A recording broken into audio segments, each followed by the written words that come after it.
জগন্নাথ বিশ্ববিদ্যালয়ের ঘটনা আমরা সবাই জানি। অছাত্ররা, বহিরাগতরা, নজরুল কলেজের শিক্ষার্থীরা, সোহরাওয়ার্দী শিক্ষার্থীরা মিলে জগন্নাথ বিশ্ববিদ্যালয়ের নির্বাচিত প্রতিনিধিদের উপরে হামলা করেছে, হাসপাতালে হামলা করেছে, পথচারীদের উপরে হামলা করেছে, আলিয়া মাদ্রাসার প্রিন্সিপালের উপরে হামলা করেছে এবং ইসলামী ছাত্র শিবির বিভিন্ন জায়গায় প্রতিরোধ গড়ে তোলার চেষ্টা করেছে।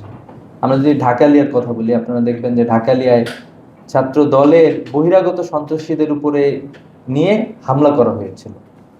তো ঢাকালিয়ার শিক্ষার্থীরা যখন সেখানে প্রতিরোধ গড়ে তুলেছে, যারা হলে থাকে তারা যখন প্রতিরোধ গড়ে তুলেছে, তখন তারা বহিরাগত সন্ত্রাসীদেরকে সেখানে নিয়ে এসেছে। আপনারা জানেন যে নয়ন সহ অসংখ্য মানুষকে তারা সেখানে নিয়ে এসেছে ঢাকালিয়া শিক্ষার্থীদের উপরে হামলা করার জন্য। এবং আমরা এখনো দাবি জানাচ্ছি, ঢাকালিয়ার প্রিন্সিপালকে যারা আহত করলো, তার মাথা ফাটিয়ে দিল মারাত্মকভাবে, তাকে, উনি একজন বয়োবৃদ্ধ মানুষ, এভাবে তাকে, একজন আলেমে দিন, তাকে এভাবে হামলা করা হয়েছে, অনতিবিলম্বে জখম করা হয়েছে, অনতিবিলম্বে এর বিচার আমরা চাই। আমরা নানাভাবে আসলে ছাত্র রাজনীতিটা যাতে করে সুন্দর হয়, আপনারা জেনে দেখবেন যে জুলাই পরবর্তী সময়ে বিশ্ববিদ্যালয়গুলোতে গিয়ে আমরা দেখেছি কথাবার্তা বলে 80% শিক্ষার্থী ছাত্র রাজনীতি চাচ্ছিল না ক্যাম্পাসগুলোতে, কারণ তারা ছাত্রলীগের ছাত্র রাজনীতি দেখেছে বলেই ছাত্র রাজনীতির প্রতি তাদের একটা বিতৃষ্ণা ছিল। সেই জায়গা থেকে ইসলামী ছাত্র শিবির অনেক দিন ধরে শিক্ষার্থীদের পারসেপশন যাতে চেঞ্জ হয় সেজন্য নানা ধরনের কার্যক্রম পরিচালনা করেছে।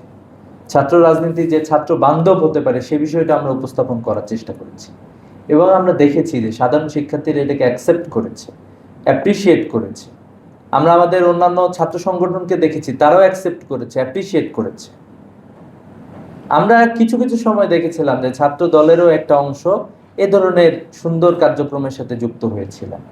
জুলাই এটা ছিল আমাদের জন্য একটা বড় স্পিরিট, আমরা একটি সুন্দর প্রতিযোগিতা চাই। কিন্তু বিগত কয়েকদিনের ঘটনা আমাদেরকে ভিন্ন কিছু স্মরণ করাই দিচ্ছে। আমরা শিক্ষাঙ্গনে যে সন্ত্রাস, সেই সন্ত্রাস তো আমরা অতীতেও দেখে এসেছি। আমরা দেখে এসেছি টর্চার্সের, আবরার ফাহাদ হচ্ছে যেটার ভিকটিম। আমরা এই জগন্নাথ বিশ্ববিদ্যালয়ের সামনেই দেখেছিলাম কিভাবে আমাদের একজন হিন্দু ভাই যার নাম বিশ্বজিৎ, তাকে কিভাবে খুন করা হয়েছিল, প্রকাশ্য দিবালোকে রাজপথে তাকে হত্যা করা হয়েছিল। একই রাজনীতি আমরা বর্তমানে দেখতে চাচ্ছি। তো বর্তমান সরকারকে আমরা বলতে চাই, যদি আপনারা আপনাদের কার্যক্রম সংশোধন করেন তাহলে আপনাদেরকে অ্যাপ্রিসিয়েট করি, আপনাদেরকে আহ্বান জানাই যে আপনারা আপনাদের কার্যক্রমকে সংশোধন করেন। কিন্তু আপনারা যদি অতীতে সমস্ত কার্যক্রম ছাত্রলীগ যা যা করছিল সেগুলোই যদি ক্যাম্পাসে করতে থাকেন তাহলে আপনাদের সাথে আর ফ্যাসিবাদী শক্তির সাথে কোনো পার্থক্য থাকবে না। তখন শিক্ষার্থীদের যা করা দরকার শিক্ষার্থীরা তা করবে, বাংলাদেশের ছাত্র সমাজের যা করা দরকার ছাত্র সমাজ তা করবে। এবং আপনারা অন্তত এটা মাথায় রাখবেন যে এই প্রজন্ম হচ্ছে ফ্যাসিবাদ বিরোধী শক্তির বিরুদ্ধে লড়াই করা প্রজন্ম, এটা যেন তেন প্রজন্ম না। They are very much politically conscious, তাদের পলিটিক্যালি কনসাসনেস আছে, এজন্যই তারা জুলাই রাজপথে নেমে আসছে। ঘরে বসে তারা থাকতে পারে না এবং তারা প্রত্যেকটা বিষয়ের খোঁজ খবর রাখে। যদি আপনারা এই জায়গায় ব্যর্থ হন, ভুল করেন, আমরা আপনাদেরকে হুঁশিয়ার উচ্চারণ করছি যে আপনাদেরকে ক্যাম্পাস ছাড়তে বাধ্য হইতে হবে। ছাত্রলীগের ক্যাম্পাস থেকে তাড়াইতে বেশি দিন সময় লাগে না ছাত্র সমাজের। আপনারা যদি সে ধরনের কার্যক্রম করেন তাহলে আপনাদেরও সেই পথ আপনাদেরকে যাইতে হবে। এবং আপনারা জানেন বর্তমান সরকার, মন্ত্রী, এমপি, প্রধানমন্ত্রী তারেক রহমানকে আমি বলতে চাই, আপনারা জানেন যে ক্যাম্পাসগুলো কি বাংলাদেশে বিগত 16 বছরে অনেক আন্দোলন হয়েছে, কিন্তু ঢাকা বিশ্ববিদ্যালয় থেকে যখন ছাত্রলীগ বিতাড়িত হয়েছে, ক্যাম্পাসগুলো থেকে যখন ছাত্রলীগ বিতাড়িত হয়েছে, ছাত্র সমাজ যখন ঐক্যবদ্ধভাবে প্রতিরোধ করেছে, তখনই আওয়ামী লীগ বাংলাদেশ থেকে বিতাড়িত হয়েছে।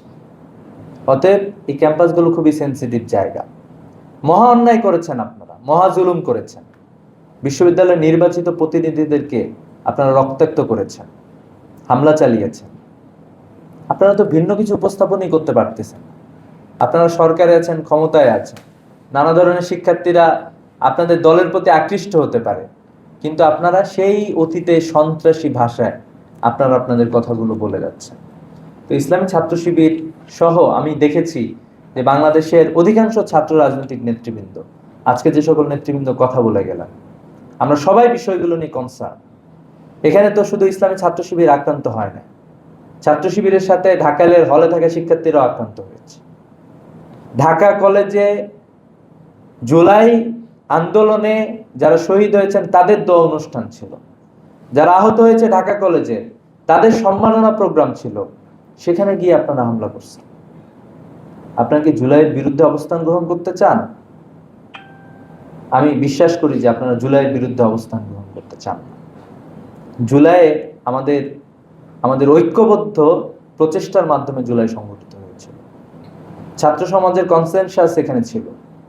তো এই জন্য আমি আপনাদেরকে এই জায়গা থেকে আপনাদের সতর্ক হওয়ার জন্য আহ্বান জানাচ্ছি। আমি বিশ্বাস করি যে আপনারা সতর্ক হবেন, অন্যথায় ছাত্র সমাজ তাদের যা করা দরকার ছাত্র সমাজ সেটা করবে।